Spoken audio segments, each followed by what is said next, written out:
In today's episode, we'll be talking about the transatlantic slave trade. As most of us know, this was a very dark time in our history, and we'll mention those who died or suffered abuse because of enslavers. And for those who have enslaved ancestry, we just want to let you know that we see you, we love you, and we're sending all of our healing towards you, whether or not you listen to this episode today.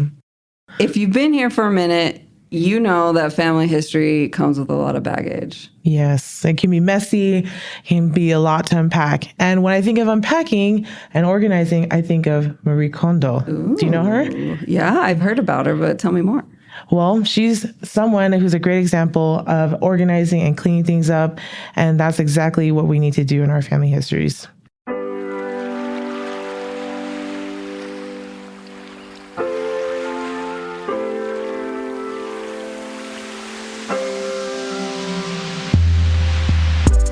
You're listening to the Love Your Lineage podcast by LDS Living, a multifaceted, shame-free approach to family history. I'm Michelle. And I'm Mia, and we want to help you find your space and claim your place in your family history story. Mia, have you ever heard that phrase, sparking joy? Yes. Who's that come from? That comes from a famous Japanese organizing consultant, author, and TV show host, Marie Kondo. She talks about when you are going through your items in your home, you hold it to your chest, and if it sparks this joy in you, then you keep it, right? And if it doesn't, you thank it and release it. And then you release it, exactly. And you know, that brings me to family history. Always does. What does Marie Kondo have to do with family history, Mia? Come on. Well, there's a lot of things we have to unpack and learn to organize or try to process and compartmentalize in our family histories. So that's where transitioning comes in these transitional characters. Well, we don't have Marie Kondo on the show today, but we have someone just as good. Professor Christopher Jones is with us today. Hi. Hi. Professor Jones, you teach at BYU and you specialize in religion, race, and family in the 18th century. Is that correct? That's correct. Okay. And just like Marie Kondo is good at decluttering homes, Professor Jones is just as good as helping us to declutter and unpack history and today family history. So if you could tell us a little bit about yourself, and then also, do you have any cleaning tips? Yeah. So by way of introduction, in addition to my professional research and writing, I'm a husband and a father of 4 children. The cutest children ever. Like, oh my gosh. Pretty adorable, which helps them get away with all sorts of stuff. Yes. We live in South Jordan here in Utah, and we've been back in Utah for about 6 years. I'm originally from suburban Dallas, Texas. Cool. My wife grew up kind of all over in San Francisco and Chicago, Mexico City, and for most of her childhood in suburban New Jersey, just outside of New York City. Cool.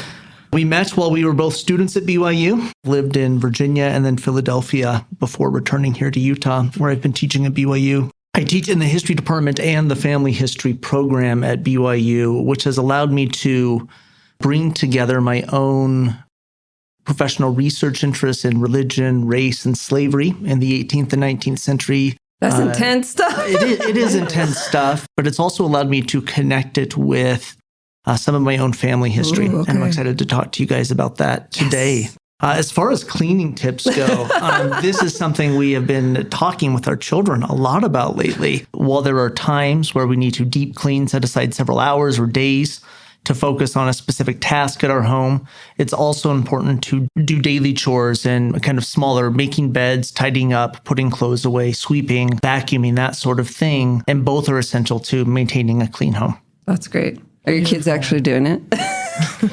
That's hit or miss.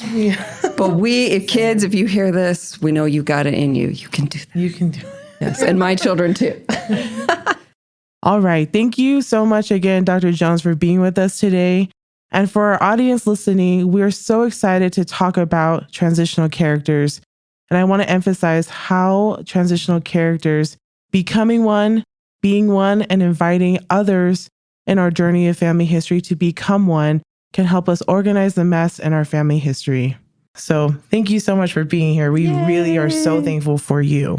Thank you both. And that feeling is more than mutual. I'm honored to be invited here today, and I've learned so much from both of you about family history and helping me think about it in more expansive ways. Thank you. So, Christopher, you told us a little bit about yourself, like professionally and family, but would you mind going into a little of your family history and like maybe what got you into your profession?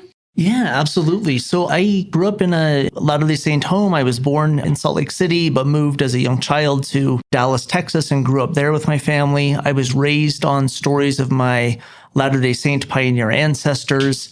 They served important leadership positions. And I grew up really proud of those ancestors. When I was 19 years old and a freshman at BYU, I received my own mission call to Tempe, Arizona.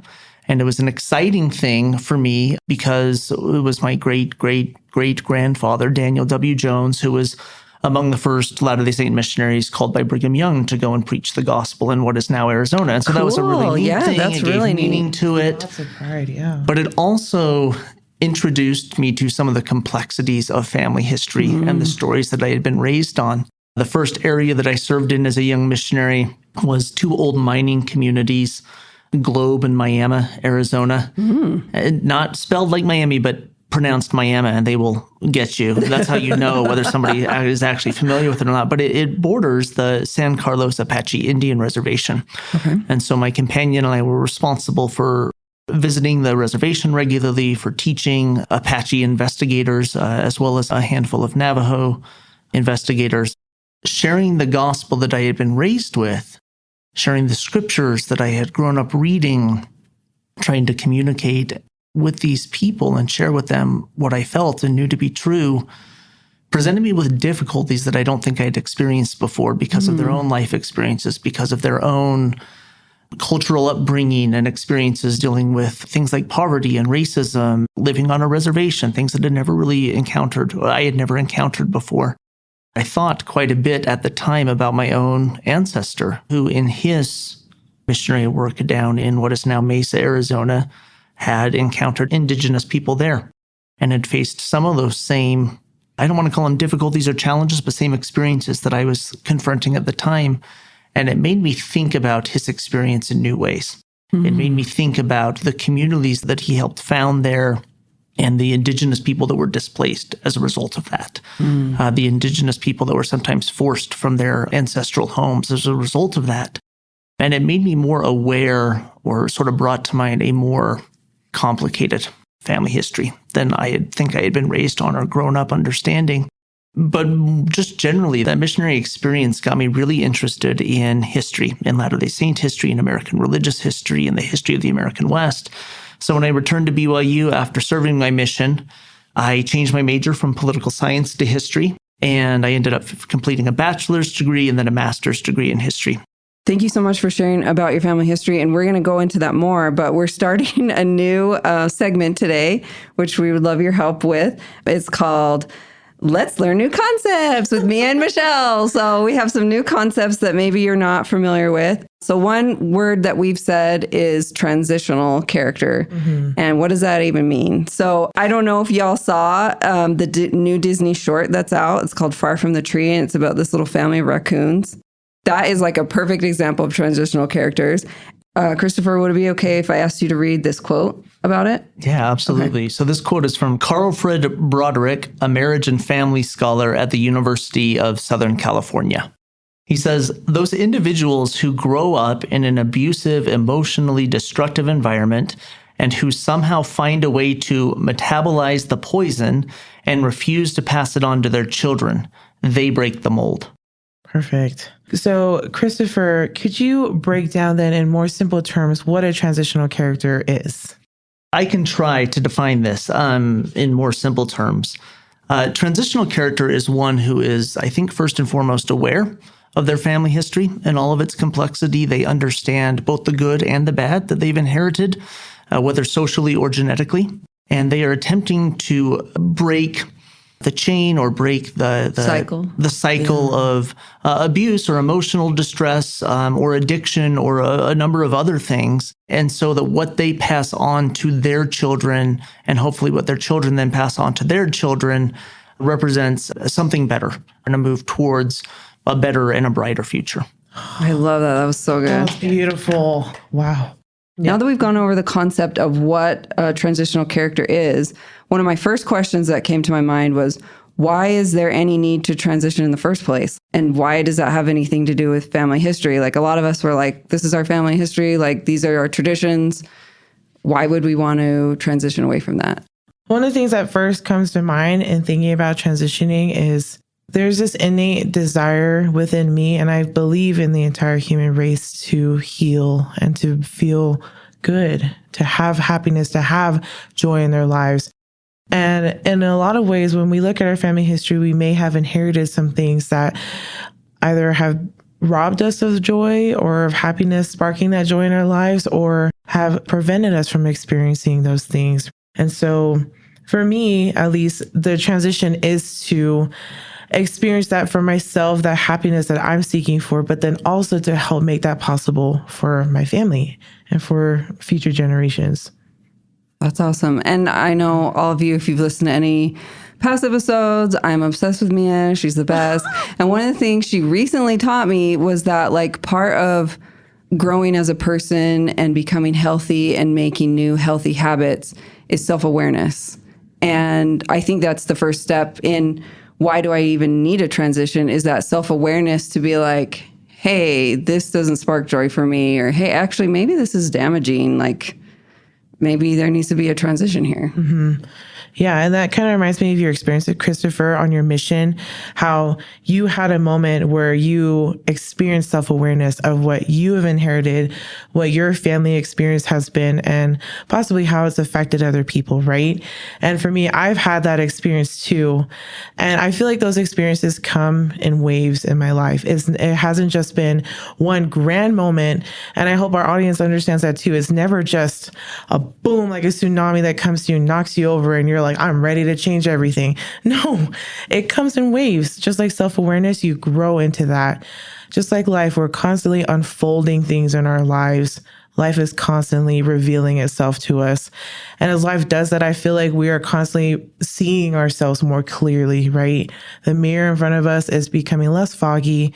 And as we do that work, it helps to clear things a little bit better so that we can see ourselves as we truly are and our families. And it's not to look at ourselves and hate ourselves or hate what has come before us. It's more so to offer the healing and the grace that God intends for all of us to have, for all of his children, not just those who are here now. Do you know what that makes me think of? What? The movie Shrek, where he's like, ogres are like onions. And I was like, people are like onions. Family history are like onions. It's layers, baby. Mm-hmm. Layers. All layers. Well, this is important because when we talk about our ancestors' shortcomings, their flaws, whatever those things might be, I think it's important to recognize we're not trying to boil down who they were to just those flaws. Right? And we're not trying to cancel them. Exactly. That's exactly right. We're trying to understand them as complicated, complex human beings, every bit as multidimensional as we ourselves are, right? I invite students in my Intro to Family History class to think about who they were 10 years ago, when most of them were 10 or 11 or 12 years old, and to compare it to who they are now as college students and how much they've changed in that 10 years, how their career aspirations or life aspirations or plans have changed, how their interests have expanded or contracted in various ways.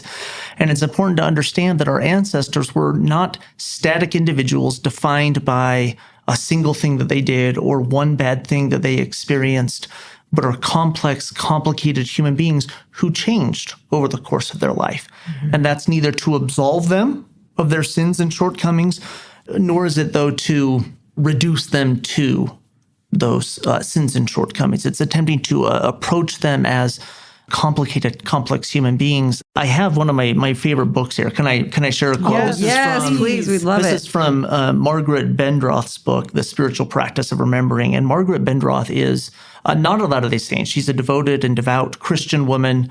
She formerly served as worked as the librarian and archivist at the Congregational Archives in Massachusetts. She's a trained historian. She's a brilliant scholar, but also a very sensitive one. And she wrote this book, The Spiritual Practice of Remembering, that is about so much more than family history, but is also intimately about family history. And in her conclusion, she says, for all of our worries about divine providence and God's will, the really hard part about history is accepting the humanness of the past and its people. Just as there are no one-dimensional heroes and villains in real life today, there were none 200 or 2,000 years ago. All of us live somewhere between fear and hope, sharing the precariousness of life on planet Earth. But we learn to understand our situation within different cultural ground rules and different physical limits. Our ancestors are on the one hand terribly alien to us, yet we are also profoundly connected to them. They confront us with the full span of human diversity in beautiful, frustrating, and challenging ways. We do not need to excuse them from their various sins and omissions, treating them as if they came from some wildly exotic civilization. We have the right and the responsibility to disagree and complain and rail against them within the framework of our common tradition. That extended argument constantly unfolding across both space and time. Even though they do not literally talk back, it is still possible to learn to hear their voices clearly. I return to that regularly. I assign that every semester in my class, and I always elicit kind of the most profound responses from students. That's what I was going to ask. How is it received? Because I feel like right now, where we are right now, addressing anything negative that even within history, like our forefathers or something, it is seen as canceling them or betraying them or vilifying them. And it's like, that's kind of part of what the conversation I want to have today. How can we point to these things and say, hey, this is not great for me now. It's not something I value, without vilifying history or our ancestors? I guess what I have to say on this is I don't know that I have any really clear-cut, easy answers on this. And that's fair. Because this is complex. Remember, we talked about complex. But I think it's crucially important to come to understand individuals in all of their messiness and in all of their complexity. Joseph Smith once remarked that more or less, you can't worship a God that you do not understand. You cannot worship a God that you do not know. And while we don't worship our ancestors, we're encouraged and counseled to have our hearts drawn to them. We're counseled and commanded to fulfill the spirit of Elijah and the promise of Malachi in the Old Testament that was repeated to Joseph Smith by the angel Moroni in 1823. And that is that the hearts of the fathers shall turn to the children, and the hearts of the children shall be turned to their fathers. And the consequences, if we don't, are pretty dire, right? And we interpret this, and rightfully so, as having to do with family history work and temple ordinances. But I'm convinced it's something more, and I don't fully understand what that is. But I do think transitional characters has something to do with that heart turning. I do. I don't know how I could turn my heart to my ancestors if I refuse or am unable to come to know them as the complex, complicated humans that they were and the worlds in which they lived. Ooh, that's deep. I love it. Thank you. That makes me emotional. Well, because I recently have had people that become ancestors in my family. So, and learning about their lives, learning these new things about them that I didn't know, it's harbored some really hard feelings and a lot of frustration and anger because the consequences have been dire. They have caused a lot of pain in my family. But just thinking of it that way, the heart turning, you really can't experience that if you don't truly understand or hold space or just allow that complexity to exist. And I think what makes it so hard is because I see that complexity in myself too. But then it also gives me this charge to, like a transitional character, what can I do about this now? I personally have a lot of privilege in being able to do things now for myself. And I acknowledge that maybe not everybody who listens to this will have these privileges that I have too, or that we have. But I truly believe there's power in all of us to do even just the smallest change in our lives. Transition. It can happen. I would hope so that it does for all of us. And I think this is a really good time to mention, though, there are varying forms of abuse within our family. while we're encouraging you to hold space for people in their complexity, we don't ever want anyone to feel that we're saying to hold space for an abuser or someone that's hurt you. Like, you have every right to disconnect yourself and protect yourself and your future family from anyone that is causing you any sort of harm or abuse or trauma. So I just want to make that clear and point that out. I wanted to ask myself, Michelle, and Christopher, what are some examples in your lives how you have been a transitional character, and what has that done for you and your family today? So I was kind of thinking about this, and I'm like, I think addiction is a thing that many branches of my family tree have struggled with.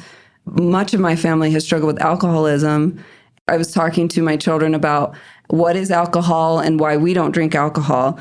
And I said, in our family, we have a sickness called alcoholism. And it's something that if we drink alcohol, it's harder for us to stop, and it can really ruin our lives. And I shared with them about family members that have died early because of liver disease, because of alcoholism, mistakes that they've made, how they, sometimes when people are intoxicated, they become abusive or can drive drunk and hurt people.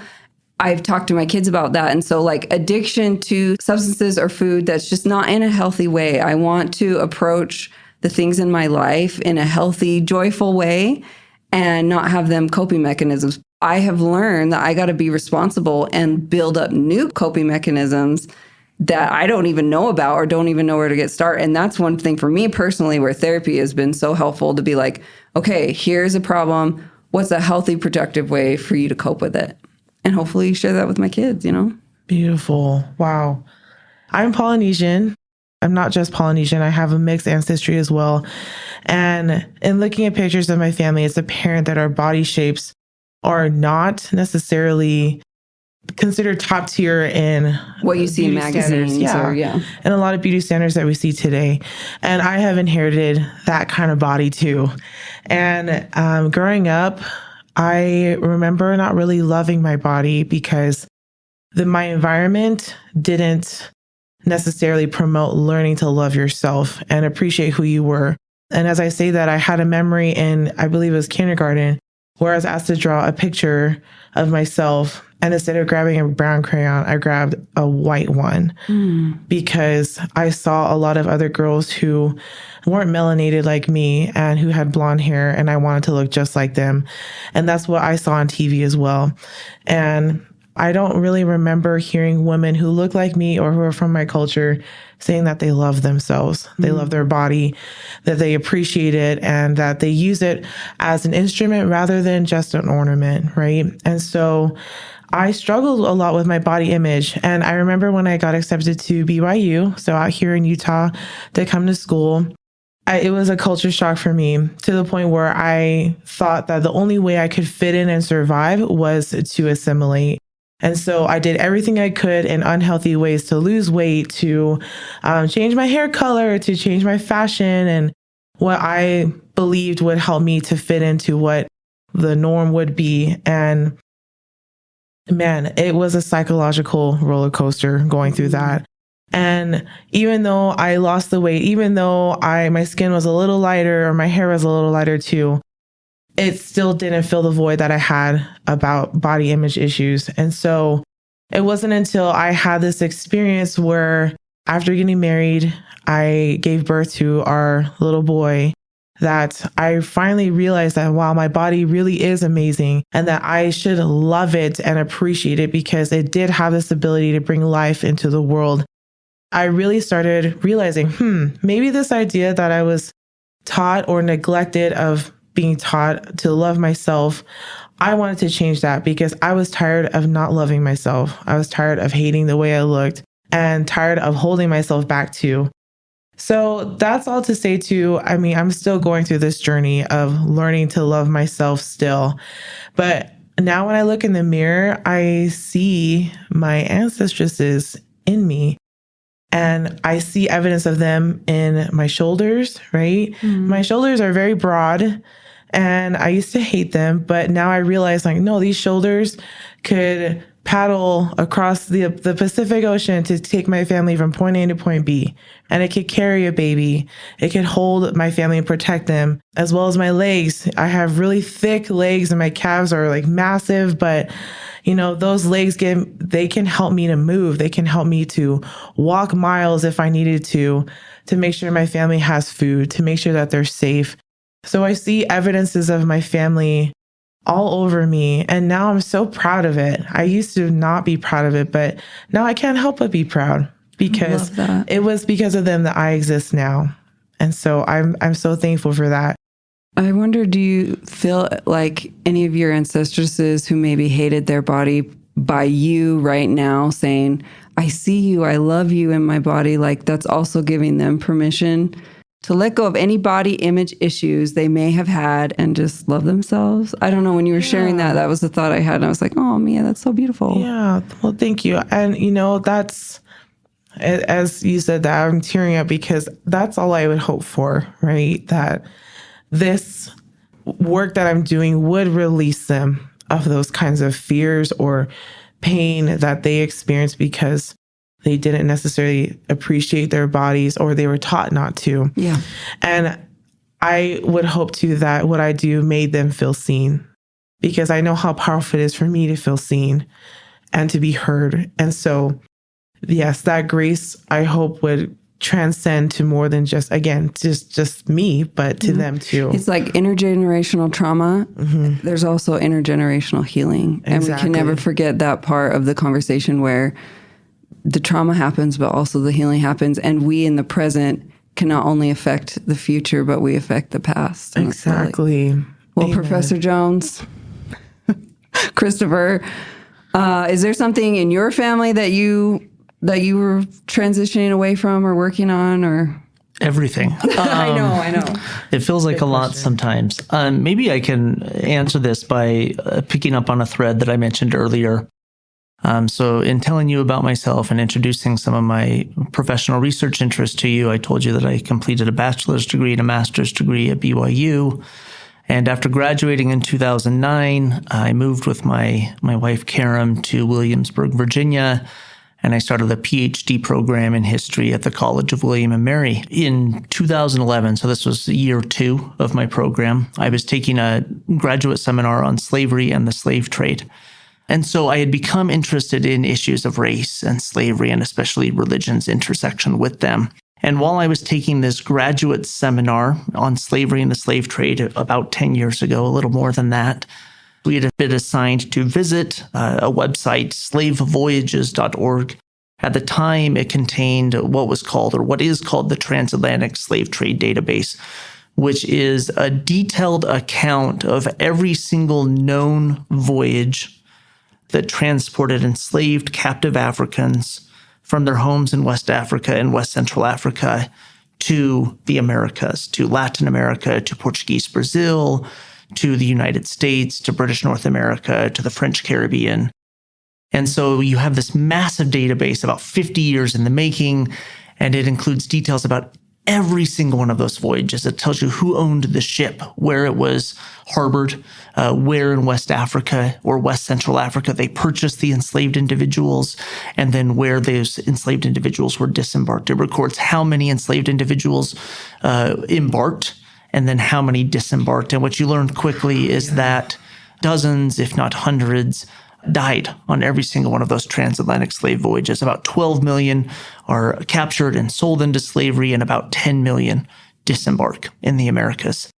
So while I was reading and researching on this transatlantic slave trade database, a memory came to mind, a memory from about a couple of decades earlier, when my mom told a younger me, a 10 or 11-year-old me, about one of my ancestors. I couldn't remember the time, if it was a great-great-grandfather or a 4 times great-grandfather. It turns out it's a 5 times great-grandfather. And she told me, in a way, a story about this great-grandfather or this ancestor that was different than the other stories that I was raised on. Instead of celebratory tones, this one was shared in kind of hushed whispers. And she told me that this ancestor had captained transatlantic slaving voyages, that he was a slaving ship captain.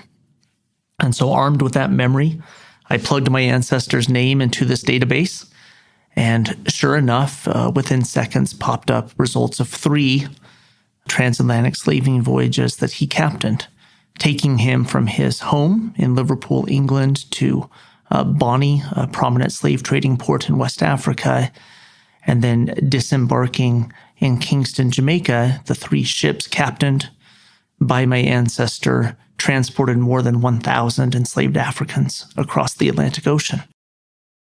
My reaction was one of shock, of surprise, of disgust, of trying to process this and not quite knowing how. But it was also one of surprise and excitement. And I want to be clear in what I mean by that. It doesn't mean that I was excited to discover that my ancestor was guilty of something that I view as a pretty heinous sin, but rather that it made the history that I was studying in graduate school as I was pursuing a career as a professional historian more immediate. In that moment, it seemed to collapse the 200 years of historical distance that separated me from him. And it made me think about what I was studying in more deeply and intimate and personal ways. That this wasn't something that I could dismiss as happening long ago, that had no effect on me or the world in which I lived. It was something that my ancestor did. It was something that he actively participated in. I didn't immediately know what to do with this information. I kind of set it aside. I shared it with my parents, whose reaction was fairly similar to mine. And after I was hired at BYU after I'd graduated from William & Mary with my doctorate in 2016 and was hired at BYU to teach history. I was one day over in the special collections, the university archives there, and I was looking at some materials, and I came across a photocopy that special collections had in their archives that was the logbook of the slave ship Iris, captained by George Cannon, my 5-time great-grandfather.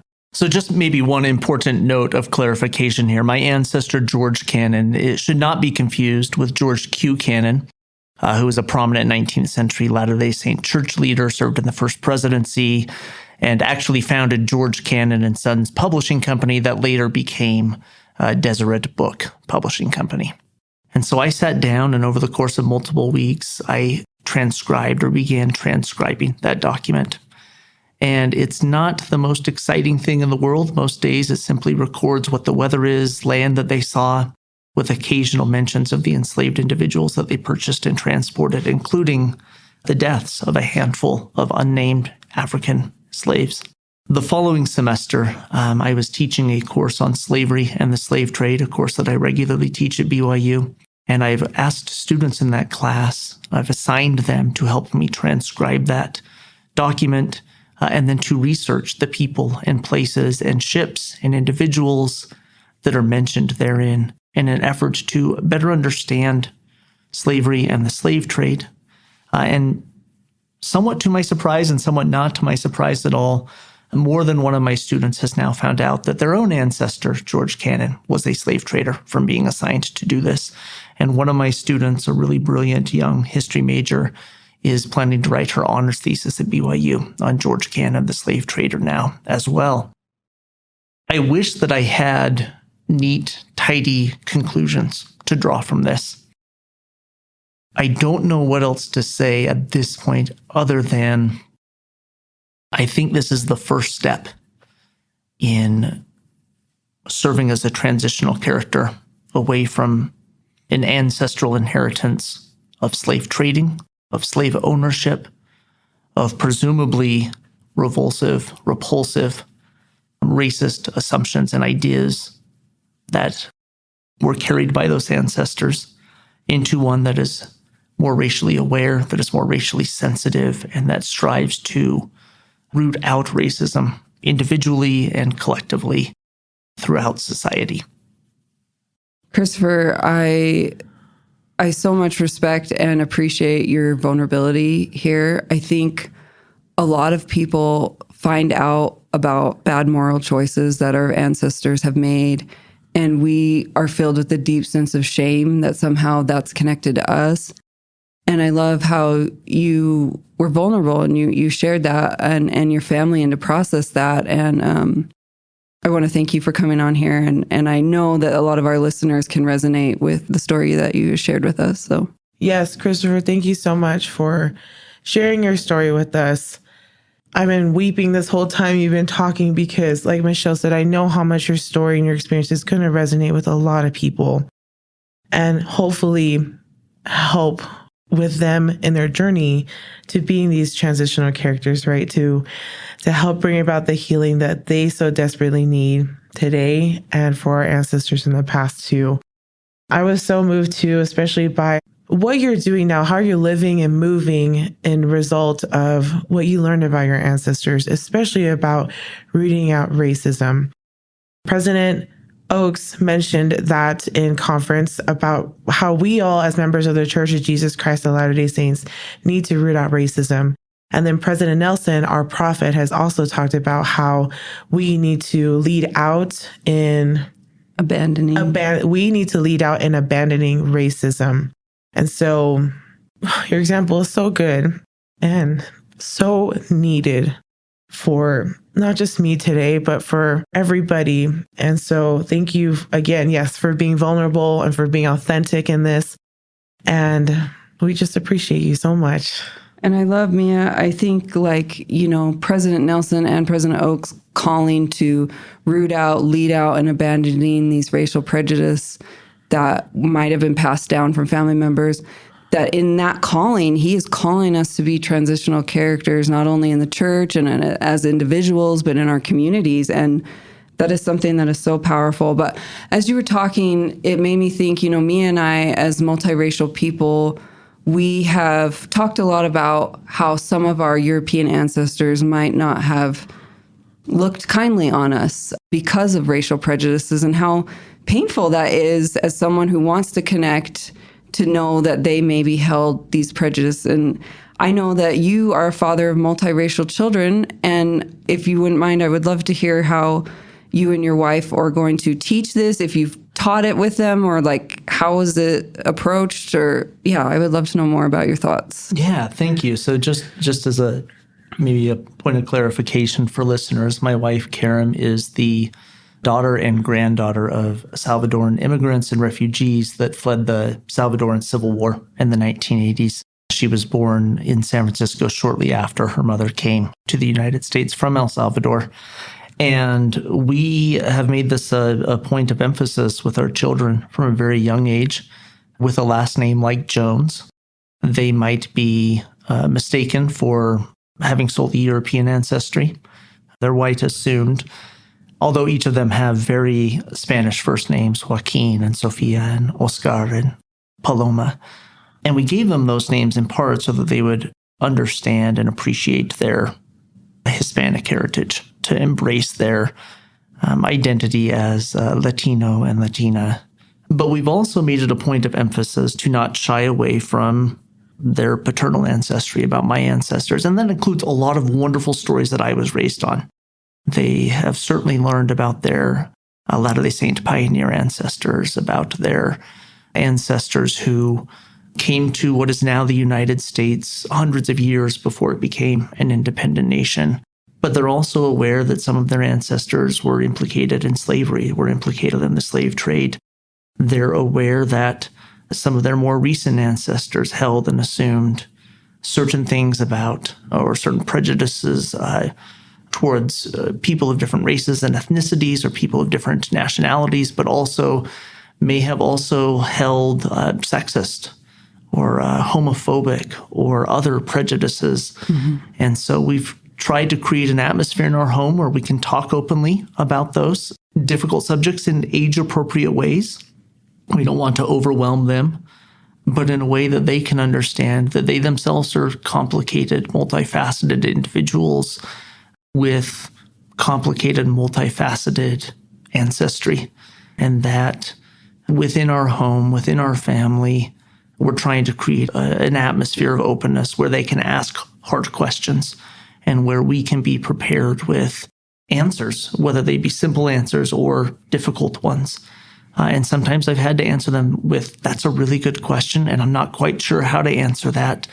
Maybe we can read this book together. to try and understand better. Maybe we can watch this television program to understand that a little bit better. Again, I don't have easy answers to what I think are really complicated questions that we're addressing here regarding transitional characters and the complexities of family history. But the first step, it seems to me, is to acknowledge and understand who our ancestors were and the good and the bad and everything in between, really clearly good or bad things that they did. And only when we start with an effort to come to know them by turning our hearts to them can we begin this transition process that we've been talking about. Thank you so much. I feel like in family history, when we come upon an ancestor who was a bad actor or who did something that doesn't really fall in line with our values, I've seen two responses. One is that there's so much shame and you want to kind of not even acknowledge that ancestor because you feel so ashamed and that it does reflect on you as a person. Or you'll be like, what do my ancestors' choices have to do with me? Why should I feel like I should be held accountable for anything that they've done? Like, what are your thoughts on those? Yeah, that is a great question. I understand both of those impulses and have certainly felt them myself. Me too. I don't feel responsible for one of my ancestors enslaving somebody else. I didn't do that. I do feel compelled to acknowledge that that injustice occurred. And I do believe that it's important for me to acknowledge and then reflect on the legacies of that act or their actions. We sometimes think about, for example, racism as being limited to having explicitly negative or derogatory thoughts or beliefs or assumptions about somebody of a different racial identity. But racism is an ism. It includes both individual attitudes and actions, which we can start with abandoning immediately, but it also includes larger systemic issues. It includes the institutions that we belong to and that we interact with in society on a daily basis. It includes institutions that are rooted in history itself. I sometimes tell my students that history's happened and simply ignoring it doesn't make it go away. I am opposed to exploited labor. I utilize technology and wear clothing daily that is the product of exploited labor systems. And so in me thinking about me being myself being a transitional character, these are the sorts of realities that I have to confront. And I have no doubt that generations that follow me will need to transition away from my own hypocritical actions or shortcomings. And I hope they do. I hope our descendants see us in our complexity and our flaws and be like, I sure loved great grandma Michelle, but I think I'm going to do this in a healthier way. She had this blind spot. She missed this. Yes. She was so good on these fronts, but, right? Bless great grandma Mia, who taught me to be proud of my body and its strength and its power and all that it can do. But she kind of missed this. And so I want to take that in a new direction. We as a society sometimes like to quote Martin Luther King Jr.'s quote that the moral arc of the universe is long, but it bends towards justice, right? And it has this idea that things are always getting better. And I think there's an element of at least aspirational truth there. I think history is a little bit more complicated than that. But what that means is it doesn't stop with our generation. The future generations have to continue to bend and mold that arc towards justice further. So before we leave, I want just one more question to ask all of us. And as we have become self-aware, as we are transitioning, as we are acknowledging things that we need to transition away from, has it been worth it? I mean, it's been really hard. Like when you brought up those slave records, there are so many people within family history like, family history, I am doing it. And they go to do it. And then they come up against these records, which we're so grateful that they exist. But then it's like an immediate gut punch. And they're like, what is happening? I thought family history was all positive. I thought I was going to feel great and receive all these blessings. Why do I feel like someone just punched me in the gut? And it's like, there's also trauma in those records. And like, so many people are like, is it worth it? Is it worth it to face the ghosts of the past? Is it worth it to try to transition? And I want to know, real talk here, like both of you, like, has transitioning been worth it? And I'll start. For me, myself, transitioning and going to therapy and acknowledging the harms of the past has been really painful. But a lot of things in my family history, the intentions were really good, but I can see over time the impact was not in line with our family values. And for me, one of the most powerful tools I have against these negative, traumatic, harmful things happening again is to know about them. And now I feel like I'm calling it out. I'm pointing out what it is. I'm trying not to vilify. I'm trying to give complexity to my ancestors. But by acknowledging the mistakes they made, by teaching my children about the mistakes they made, specifically with alcohol, I really hope that that is going to prevent future generations from having problems with addiction. And so for me, that hope has been worth all of the trial and effort. And I think it's not just a one-time thing, it's a lifetime thing I'm going to be working towards. And I would say the same for myself, that it is a lifetime work.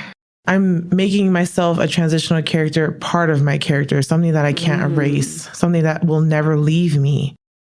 Once it came out, it's like, yeah, you're there. You're going to be with me. And this is how I'm going to live now. It's now part of my moral being and existence. And like you said, Michelle, for me, it has been totally worth it. Why? Because the one word that comes to mind is love. I feel, with my example of body image, this overwhelming sense of love has propelled me forward in ways that I can never have imagined beforehand, especially with, not limiting myself, with allowing myself to go and do things that I want to do or experience. But more importantly, it's allowed me to have a heart that has much more room to love other people. I feel like my being has grown so much more and given me even more power to do good. And deep down, that's all I've ever wanted to do. And I know that is in me because that's what my family believes in. They've always passed down histories of trying to do the right thing. And now I'm living that legacy. I'm a living legacy of this. And because I stepped into this, I am a new ancestor. I've fully stepped into this, at least in this time and space, but it'll just keep expanding and I will too. So yes, the answer is yes. It is absolutely worth it. I love your focus on love there, Mia, and having that be central. I often tell my students that one of the benefits of studying history is that it will make them a more empathetic person because they're forced to confront people in the foreign world of the past on their own terms, to understand the times in which they lived and how they shaped or limited the options available to those historical actors. And my hope is that empathy translates into the world in which they live now, that they're able to become more empathetic with those that are different from them, that they may be more empathetic with those in their own family, and certainly that they'll be more empathetic with their loved ones and their families. And I've certainly seen that in my own life, studying history and family history. There's a lot of work to do, but it has forced me and conditioned me to extend more grace to those that I encounter on a daily basis, people who may look different from me or act different from me or believe things different from me. It's made me pause to think about them in more loving and charitable ways. Beautiful. Perfect.